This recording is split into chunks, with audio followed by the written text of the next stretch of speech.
Bagaimana sifatnya? Yattakhiduna hadzal ilma tijaratan, menjadikan ilmu agama ini sebagai perniagaan, perdagangan. Yabi'una min umara'i zamanihim, dan mereka menjual agama ini kepada siapa? Umara, pemimpin-pemimpin mereka. Dijadikannya agama ini sebagai barang dagangan, dipolesnya fatwa, dipolesnya pendapat-pendapat, dipolesnya ayat-ayat, pakai hadis-hadis, karena dia berilmu. Untuk apa? Tijaratan, barang dagangan. Yabi'una, dijualnya. Kepada siapa dijualnya? Min umara, kepada pemimpin zamanihim, di zaman yang hidup. Untuk apa? Ribhan li anfusihim, untuk keuntungan pribadi, ormas, partai, kepentingan sesaat. Ini yang terjadi sekarang. Bingung umat ini menengok. Partai Islam, lambang Islam, kenapa menjual fatwa? Kenapa mendukung pemimpin kafir? Heran orang. Subuh nih jawabannya. Inilah dia hadisnya. Jangan heran saudaraku, Nabi sudah menyebutkan ini 14 abad yang lalu. Bahkan ustadz-ustadz kita yang lurus-lurus pun hampir terjebak. Saya dapat iklannya, saya tengok, ini tak betul. Saya sampaikan, jangan ikut ustadz, nanti terjebak ke dalam. Ustadz ini lurus-lurus tabung aja, macam lewat di paralon. Tengok dulu ustadz, antum punya nama baik, dijebak orang, nanti duduk satu majelis sama orang penjual agama. Hati-hati, kejahatan terjadi bukan hanya karena ada niat dari pelakunya, tapi juga karena ada kesempatan. Waspadalah. Ulama harus mengerti. Bapak Ibu yang dimuliakan Allah Subhanahu wa taala, karena orang-orang ini adalah bukan orang jahil, dia orang berilmu. Al-juhala bilibasil ulama, mereka memakai pakaian-pakaian ulama, sorban-sorban ulama, jubah-jubah ulama, tapi isinya adalah syaitan. Memakai ayat-ayat, dipakai tafsir. Saya sudah baca tafsir ini, sudah baca tafsir ini. Nabi sudah mengatakan, ulama usu', mereka nanti akan muncul, kata Nabi SAW, yattakhiduna hadzal ilma tijaratan, dijadikannya agama ini sebagai tijarah, barang dagangan. Siapa yang mau beli fatwa ini? Siapa yang mau beli pendapat ini? Saya sudah godokkan ini dari kitab usul fikih, dari kitab fikih, dari qawaidul fikih, dari tafsir klasik, dari tafsir ini. Saya sudah baca, bahasa Arab mantap, balaghah oke, nahunya hebat, menghafalnya mantap. Tapi untuk apa? Yabi'una, mereka jual barang ini karena ada kepentingan di balik itu, simbiosis mutualisme. Ada yang punya barang ingin keuntungan, ada yang punya uang dan ingin memanfaatkan ini. Maka umat Islam yang tidak punya pendidikan hanyut bagaikan kiambang. Kemana air deras, kesanalah dia pergi. Dengan nama ormasnya, dengan nama besarnya, dengan kiai haji, profesor, doktor, dengan nama melambung. Bapak Ibu yang dimuliakan Allah Subhanahu wa taala, kalau sampai kita di zaman itu rasanya sudah, maka balik kepada tuntunan. Betul kata Nabi, man ya'ish ba'di, kalau kalian hidup sesudah aku nanti, fasayara ikhtilafan katsira, kalian akan menengok silang pendapat, bermacam-macam ikhtilafan katsira. Bagaimana nanti kami ya Rasulullah? Alaikum bisunnati, pegang sunnahku, tengok aturan yang sudah aku buat.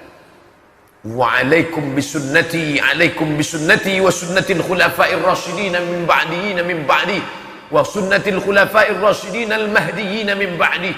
Ikut sunnahku, ikut sunnah khulafa' rasyidin yang memberikan jalan pencerahan.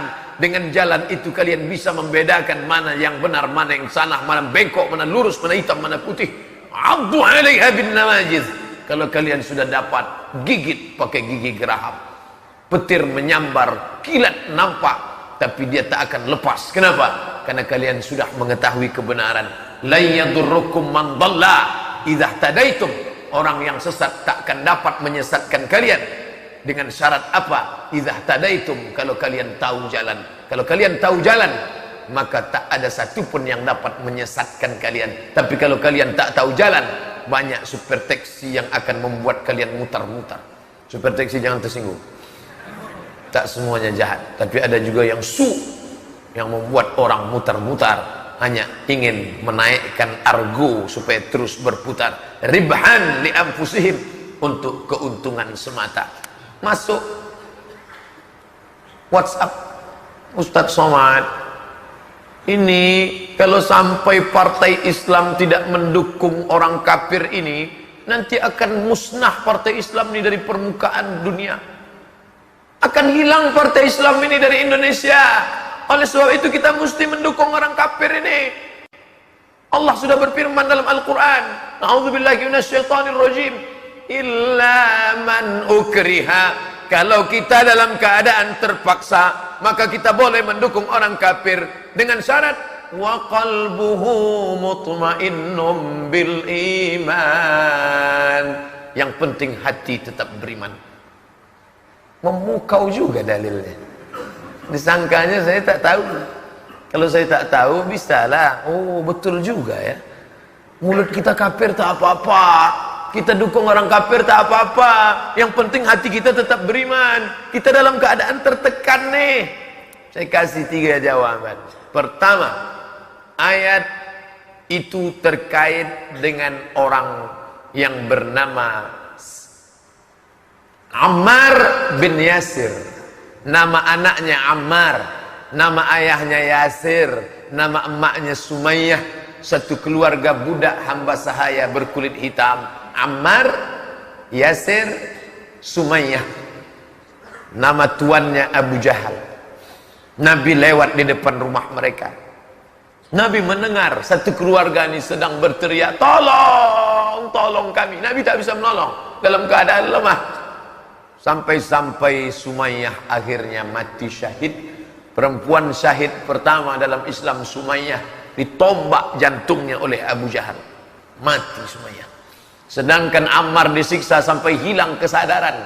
Tak lagi sadar mengucapkan kata-kata kekafiran. Datang sahabat melapor ke Nabi, ya Rasulullah, kami sedih. Kenapa sedih? Kawan kami Ammar sudah kafir. Kami dengar kata-kata kafir keluar dari mulutnya. Inilah orang yang dibela oleh Allah langsung. Ayat turun membela Ammar. Orang yang curiga, khawatir Ammar sudah kafir, turun ayat illa man ukriha. Dia tidak kafir. Kenapa? Kata-kata kafir keluar dari mulutnya karena dia dipaksa. Wa qalbuhu mutmainnum bil iman. Mulutnya mengeluarkan kata kafir, tapi hatinya tetap beriman. Itu berlaku pada Ammar bin Yasir karena mereka berada di kota Makkah dalam keadaan tertekan. Ayat ini tak bisa dipakai partai Islam karena saat ini partai Islam bukan dalam keadaan seperti Ammar bin Yasir. Partai Islam sedang kuat. Memangnya partai Islam Jakarta itu dalam keadaan tertekan? Siapa yang menekan dia? Ini banyak sekarang orang pura-pura tertekan. Aku sedang tertekan nih. Siapa nekan ente? Tak ada. Gimana ente tertekan tak ada yang nekan? Tak bisa. Ini namanya qiyas ma'al farik. Qiyas, analogi bisa dipakai kalau sesuai rukun syarat qiyas. Quran, hadis, ijma', qiyas. Qiyas bisa dipakai. Tapi mengkiaskan partai Islam yang berkuasa di negeri muslim terbesar di dunia dengan segala kekuatannya, mengkiaskan diri seperti Ammar bin Yasir yang tertekan, qiyas ma'al farik, batil, tak bisa dipakai. Yang kedua, bahwa yang mengatakan kalau partai Islam tidak memilih orang kafir ini, nanti partai Islam akan bubar dari negeri Indonesia Raya ini. Ini tidak ada satu pasal pun Undang-Undang Dasar 1945, KUHP, Perpu, Kepres, apapun namanya di Indonesia, tunjukkan sama saya. Mana?